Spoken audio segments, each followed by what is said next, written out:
नमस्कार शेतकरी मित्रांनो, जय सद्गुरू मित्रांनो। 2023 सालचा खरीप हंगामात राज्यामध्ये दुष्काळ सदृश्य परिस्थिती निर्माण झाली होती। अनेक तालुक्यांमध्ये आणि मंडळांमध्ये राज्य सरकारने दुष्काळ देखील जाहीर केला होता। यामध्ये खरीप पिकांचं खूप काही मोठ्या प्रमाणात नुकसान झालं होतं, शेतकऱ्यांचं देखील नुकसान झालं।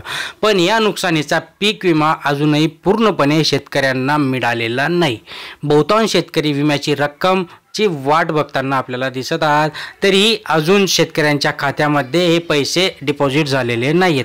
तर मग कधी होईल, कोणाकडे हे पैसे पडलेले आहेत, पीक विमाकडे त्यांनी का देत नाही, या सगळ्या विषयावर आज बोलण्याचा प्रयत्न करणार आहोत। त्यामुळे शेवटपर्यंत बघा।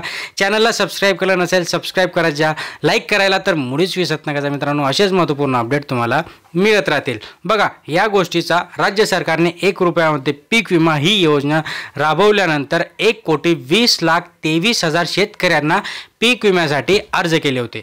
खरीपातील एकूण नुकसान भरपाईचा विचार करता 7,634 कोटी रुपयांची जी काही विमा रक्कम होती ती मंजूर करण्यात आली होती।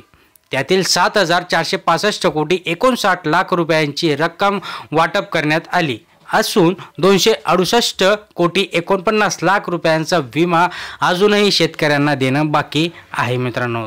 बघा, खूप काही मोठी रक्कम आहे। यातील काही प्रकरणे प्रलंबित असल्यामुळे यावरील निर्णय आल्यानंतर पैशांची वाटप केले जाणार आहे।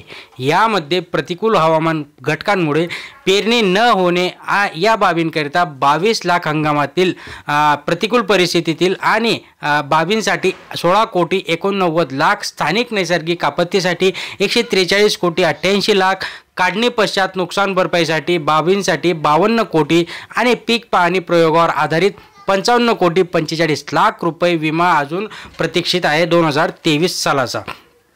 तर 2023चा खरीप हंगामाला 1 वर्ष उलटूनही गेले असून तरी विम्याची संपूर्ण रक्कम शेतकऱ्यांना न मिळाल्यामुळे शेतकरी आता हैराण झाले आहेत आणि याचा परिणाम विधानसभेवर होणार आहे। अनेक महसूल मंडळातील विम्याचे दावे प्रलंबित असल्यामुळे त्यांचा निकाल लागेपर्यंत शेतकऱ्यांना हा विमा मिळणार नाही अशी शक्यता आपल्याला दिसताना हा जो काही निधी आहे हा याच्यामध्ये जे काही 110% वर नुकसान झालं होतं त्याचे पैसे राज्य शासनाने पीक विमा कंपन्यांना टाकले, पण पीक विमा कंपन्यांनी ते अजूनही शेतकऱ्यांपर्यंत पोहोचवले नाही। कारण आहे की याच्यामध्ये पीक विमा कंपनीचं म्हणणं आहे की शेतकऱ्यांचे जे काही डॉक्युमेंट्स आहेत ते डॉक्युमेंट्स व्हेरिफिकेशन झालेलं नाही आहे। कुठे शेतकऱ्यांचे ई पीक पाहणी नाही, कोणाचा जर KYC नाही, अशा गोष्टींमुळे जी काही रक्कम आहे ती पीक विमा कंपनी टाकत नाही आणि या संदर्भात आता राज्य शासनाने ॲक्शन मोडवर यायला हवं होतं। पण आचारसंहिता बघता आणि राज्य शासन स्वतः प्रचारामध्ये गुंग असल्यामुळे याचा कोणीही विचार करत नाही आणि शेतकरी मध्यंतरी टांगला गेला आहे। आता शेतकऱ्यानेच विचार करायला पाहिजे की ही जी काही एवढी मोठी रक्कम आहे ही आपल्याला मिळणार कधी।